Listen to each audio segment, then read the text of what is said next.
મેં કીધું ના બાબા, ગોકુળનાથજી કોઈ વાત થોડો. પછી બેન મારી બાજુમાં બેઠા હતા ને, એણે કીધું એ કે આ બાપાની ઉંમર 92 વર્ષ છે ગાંડી.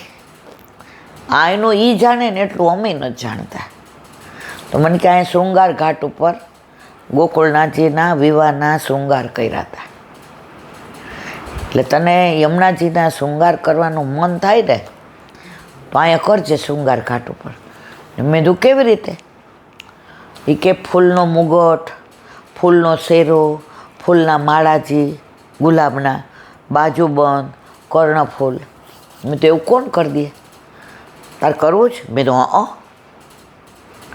તમે કીધું પૈસાની ચિંતા ન કરતી, તને જે મનોરથ થાય તું તાર કરીને આવજે. મેં કીધું કરવું જ.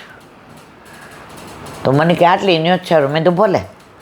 પછી તો હું તો રાજી થઈ ગયા બધું કીધું એટલે. પછી મને કે સાડી જોશે. મેં તો સવારના પરમાં તમારે દુકાનો તો ખુલતી જ નથી, ક્યાંથી સાડી લઈ આવું? પછી એણે મને ચુંદડી બતાવી. એ કે આ ચાલે? મેં તો એ મને ખબર. એ કે આ યમુનાજીના લાલ ચુંદડી હોય. મને કે ચુંદડી મનોરથ નહીં કરવાનો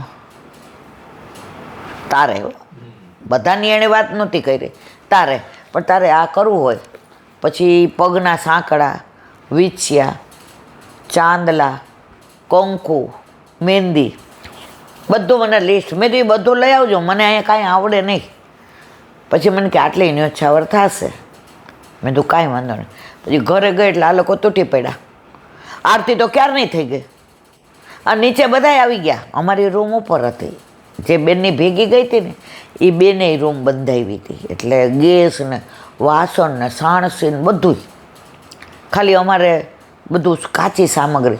એટલે મને તો આ બધા દોડાદોડી કરવા જ લઈ ગયા હતા ભેગી. પગથિયા ઉતરું, દોડતી દોડતી જઈને લઈ આવ, દહીં લઈ આવ, દૂધ લઈ આવ, શાક લઈ આવ, ફ્રૂટ લઈ આવ. વળી કે ખાંડ લઈ આવ થોડીક, દૂધ પાકડ. હા, અને મને બહુ ગમતું હતું. એટલે ખીજાણા. આપણે થોડીક વાર કાંઈ ન બોલ્યા. પછી ભોગ સરા કરો અનોસરતું. મેં તો કાંઈ વાંધો નહીં. 7-8 ઠાકોરજી હતા એટલે મને કે કર હવે તું. બિચારા બધા ઉંમરવાળા અનોસર કર્યા. મને કે પીરસી દે પાતર બધાને. બધાએ પ્રસાદ લીધો. ભેળી કરી હતી ને બટેકાનું રસાવાળું શાક, પાપડ હતા શેકેલા ખીચીને. ક્યાં ગઈ હતી આટલી બધી વાર? કીધું ક્યાં ગઈ હતી એટલે અહીંયા કાંકરિયા થોડું છે અમદાવાદનું. ખીજાણા એટલે હું સામે કે પહેલાં થોડી એવી હતી. એમ નહીં બટા ક્યાં ગઈ હતી? મેં કીધું અહીંયા આવી રીતે થયું અને ત્યાં મેં થોડો પ્રસાદ લીધો. એટલે તમારી યારે ખાલી ઠાકોરજીનું મેં ભેળીને એ ચાખ્યું. એ કે અમને થયું તારામાં કેમ આટલું પીરશું તે? પણ મેં કીધું આ શૃંગાર ઘાટની વાત કરી, બધા રાજી થઈ ગયા. પણ મેં તો એ લોકો એવું કીધું કે શૃંગાર ઘાટ ઉપર આવી રીતે શૃંગાર થાય તો આપણે બધા કરીએ. ના, મારે કરવો છે ગોળા જેવી. આપણે બધાનું હોય. અમે એવું કહીએ છીએ કે અમે ચોખા લાવીએ દાળ બધાનું આવે તો લઈ આવશો. અમે ન્યોછાવર પૂછીએ છીએ. મેં કહી દીધું છે. અને ઠાકોરજીને પહોંચીને કાલે આપણે મેં કીધું ગોકુળ બપોર પછી જાશું અને કાં 10 વાગે શૃંગાર કરીને જાશું. કે સારું. 9 વાગે પહોંચીને બધાય પહોંચી ગયા.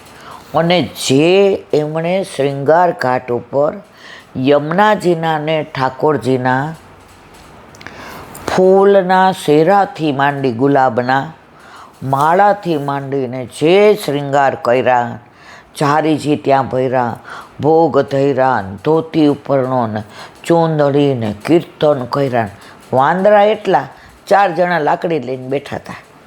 પણ આ બધો આનંદ જે લીધો છે ને મારા વાલા, એ હજી જેને કહેવાય ને સારું જમ્યા હોય ને તો ઓડકા સરસ આવે, અને દવા પીધી હોય તો કડવા જ આવે. સંસારની દવા પીએ છીએ ને તો કડવા આવે છે, પણ તોય સંસાર બહુ વાલો લાગે. આના મીઠા ઓડકાર આવે છે એ નથી લેતા. અને પછી ત્યાં અમે આ શૃંગાર અને પછી ગોકુળ ગયા. પછી ગોકુળે બધા શૃંગાર નહીં કર્યા અને પદ કર્યા વલ્લભને ત્યાં. ત્યારે નાના હતા તો ચારીજી હવે તો ક્યાંય ભરતા જ નથી, કારણ કે આ ન્યોછાવર થઈ ગઈ હોય ને ત્યાં જારેજી ન ભરાય. મારે કહેવાના આશય, તમને એવો સંગ થઈ જાય ને. અહીંયા આંજોર બેઠા હતા ને તો ડૉક્ટરના વહુ મને એ જ કહેતા હતા, એ કે ઇલાંટી અમને એવું થતું તમે આ બધા કન્સેપ્ટ લાવો છો ક્યાંથી? પણ જો આ બાએ તમને કેટલું બધું સમજાવ્યું, કેવા કીર્તન ગાયા, કેવા પદ ગાયા, તમને કેવી વાતો બધી કરી. તો હું કાયમ કહેતી હતી આ ઇલાંટી બધું ક્યાંથી લાવે છે? તો આવો સંગ થઈ જાય વ્રજવાસીનો તો મેળ પડી જાય. આ શૃંગાર ઘાટનો મેળ પડી ગયો. મારે કહેવાના આશય, વ્રજમાં આજે પણ ઘણા એવા સ્થાન છે જ્યાં તમે અનુભૂતિ કરો છો. પણ આપણે બધા લે દેવ ચોખા, મેલ મારો છેડો. મેં વાત ન કરી, આંડિયોરમાં સત્સંગ આટલો સરસ ચાલતો હતો. ગિરિરાજ બાબા સાંભળતા હતા, હસતા હતા, આપણને દર્શન થતા હતા. અને ઓલા બધા નીકળ્યા, એ અમને જવા દો, અમારે હજી પરિક્રમા બાકી છે. મેં કીધું હવે તો પૂરું થવા આવ્યું, ગોવિંદ ઘાટને મુખર બેસો સર. ના પછી અમારે પાઠ બાકી છે અમારા. આમ જુઓ, વ્રજમાં જ્યાં સુધી તમારો આ બધાનો અધિકાર ન હોય ને ત્યાં સુધી તમે સાધન જ કરો. અધિકાર થાય ને પછી તમારા સાધનમાંથી સીધા પ્રમેયમાં આવી જાઓ. પણ કૃપા વલ્લભની જોઈએ. વાત કરતા હતા ગોવર્ધનનાથજીનું મંદિર જે સ્વામી ઘાટ પર આવ્યું છે. ઘણા બધા ઘાટ છે, એવું કહેવાય 140 ઘાટ છે.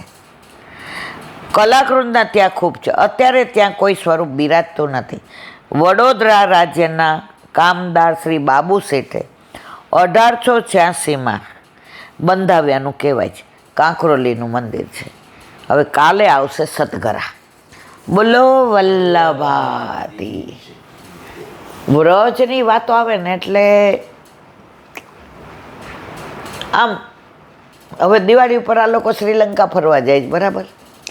મનમાં એમ થાય હાલો વયા જાય, પણ ન મળે હવે ટિકિટ કે ન મળે જગ્યા.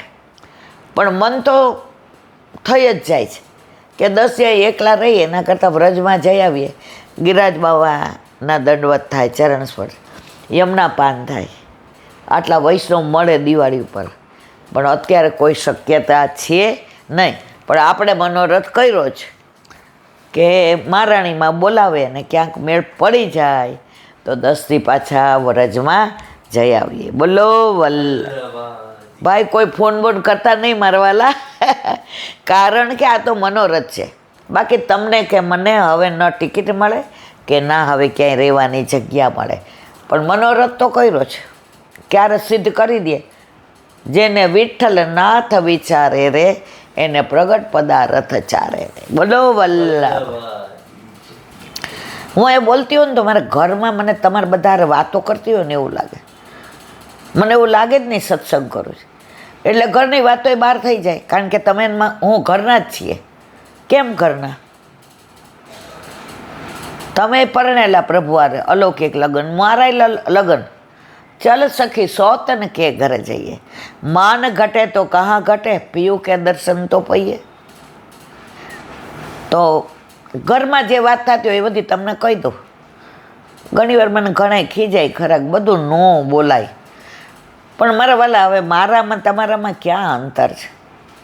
ધણી તો બેયનો એક જ છે ને. કહી દીધું, હાલો ને. હરિરાય મહાપ્રભુજી કી જય. સેવાનો વિચાર. હરિરાયજી વાંગ મુક્તાવલી.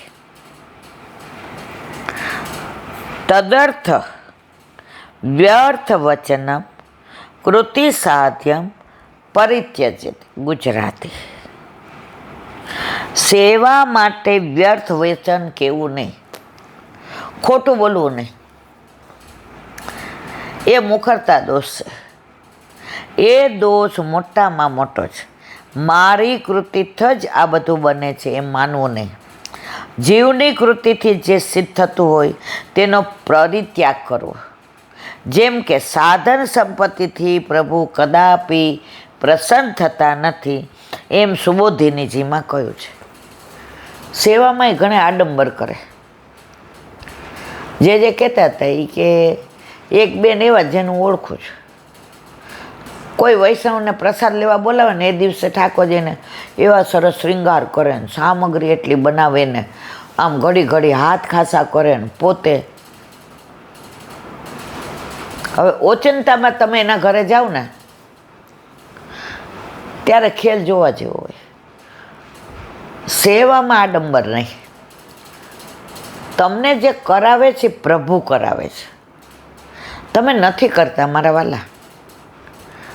ઠાકોરજીની જારીજી ભરવી તમારા બસની વાત છે ના. આજનો જ દાખલો લ્યો, ઠાકોરજીને રાજભોગ થયો, સમર્પણ કર્યું, આ પગમાં આટલું મોટું હાડકું વધે તો ફોન આવ્યો કે એક્સરેમાં તમારો વારો આવી ગયો છે, આવો. પોઢાડવાની સેવા ગઈ કે ન ગઈ? મારા હાથમાં છે. મારા જ નહોતું કરાવવું, મારે સાંજે જ એક્સરે કરાવવો હતો. હવે ત્યાં જવું પડ્યું. મારો કહેવાનો આશય એ છે, મનમાં ક્યારે એવું વિચારવું જ નહીં કે હું સેવા કરું છું. મારા ઉપર કૃપા કરી અને પ્રભુ મારા હાથ પવિત્ર કરાવે છે. ગોકુળનાથજી અંદર જતા હતા, વૈષ્ણવ પૂછ્યું સેવા કરવા પધારો. સેવા તો બાપ બેટે કર ગયા, હમ તો લકીર પીટતે. બાપ એટલે વલ્લભને ગુસાઈજી, હમ તો લકીર પીટતે. ગોકુળનાથજી લકીર પીટતા હોય તો હું ને તમે તો શ્રમ જ આપીએ છીએ, પણ ઠાકોરજીની શ્રમે મીઠો લાગે છે. પેલા ખોળે દીકરો દીકરી આવે ને માં બનીએ ને, રાતના ઉજાગરા કરાવે, કજિયા કરે, નવડાવીએ ત્યારે રોવે, ખાતા હોય ને એવું કજીએ ચડે, આપણે ખાતા ખાતા ઊભું થઈ જવું પડે, પણ આ મીઠું લાગે છે. કેમ? મારો દીકરો છે, મારી દીકરી છે. તો આપણા ઠાકોરજીને આપણે સેવામાં ઘણોય શ્રમ આપીએ, પણ છતાંય શું કે મારો છે, આ વૈષ્ણવ મારો છે, એટલે આપણો શ્રમ આપેલો પણ એને મીઠો લાગે છે મારા વાલા. તો અહીંયા શું કહે છે? સેવામાં આડંબર. ભગવાનને તો છોડો, એના માટે જ ખોટું ન બોલો.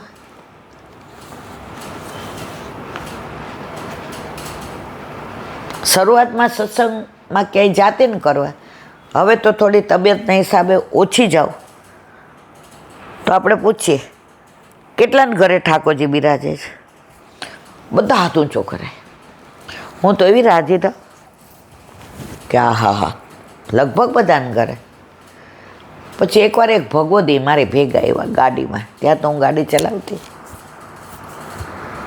પછી પૂછ્યું, બધા હાથ ઊંચો કર્યો. હવે એમાં 8-10 ઓળખતા હતા, એને ખબર હતી આને ઘરે નથી બિરાજતા.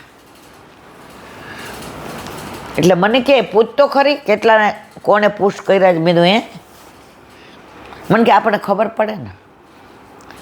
હવે એ ચતુર હતા, આપણે ડોબા. એને દુનિયા જોઈતી, એના અનુભવ હતો, ખબર હતી કે બધા કેવું. એટલે એણે એક બેનને પૂછ્યું, તમારા ઠાકોરજી કોને પૂછ? અમારે રમતા લાલા છે. મને કે એલા આમાં 80% રમતા લાલા છે. તો આ આડંબર છે. કેટલાને ઘરે બિરાજે પુષ્ટ થયેલા. આજે લગ્ન મેળાવડો હોય, નણંદ ભેગી ભાભી આવી હોય અને હમણાં લગ્ન થયા હોય, કુંવારી હોય એવી લાગતી હોય, એને પૂછાનું કરવાનું તો હા પાડે કે ના પાડે? ના પાડે ને. આપણી દશા બધી આવી છે, આપણે આવા હોશિયાર છીએ બોલો. ત્યારથી મને આવડી ગયું. ઘરે આવે કે ક્યાંય હું ગયો, કેટલાને ત્યાં બિરાજે છે. હવે થોડા મને ઓળખી ગયા. લોલા રમતા હોય આમ કરે, આમ આમ આમ, અને જેને આમ કરે. મેં તો આમવાળા સમજી ગઈ, રમતા ને કે હા. પણ આનંદ એ વાતનો છે કે હવે ધીમે ધીમે બધાએ પુષ્ટ કરાવે છે. હવે રમતાની સંખ્યા ઓછી થઈ ગઈ છે. તો અહીંયા કહે છે સેવા માટે વ્યર્થ વચન બોલવું નહીં. મને બુંદી ન આવડતી હોય અને હું એમ કહું મેં બનાવી છે, બનાવી હોય તૃપ્તિ. ઠાકોરજી આ સહન ન કરે. એ મારી હારે તો ખોટું બોલમાં, આખી દુનિયા હારે તો બોલસ. ખોટું બોલવું નહીં. જુઓ, એ મુખરતા દોષ છે. વલ્લભે સ્પષ્ટ કીધું છે. દુસ્સંગ, મુખરતા દોષ, અન્યાશ્રય અને અસમર્પિત, આ 4થી દૂર રહેવું. એ દોષ મોટા, ઠાકોરજી માટે ખોટું બોલો ને એ દોષ મોટામાં મોટો છે. મારી કૃતિથી જ આ બધું બને છે એમ પણ માનવું નહીં. હું ન હોત માં ઠાકોરજીની સેવા કોણ કરે? બેન તું ન હો તો તારા કરતાં ઘણાય, તારા કરતાં હારી કરવા. આ તો તારા ઉપર કૃપા કરી તને આવી લૂલી લંગડી બાડી બોબડી છો તોય તારા હાથ પવિત્ર કરાવે જ એ વલ્લભની કૃપા છે.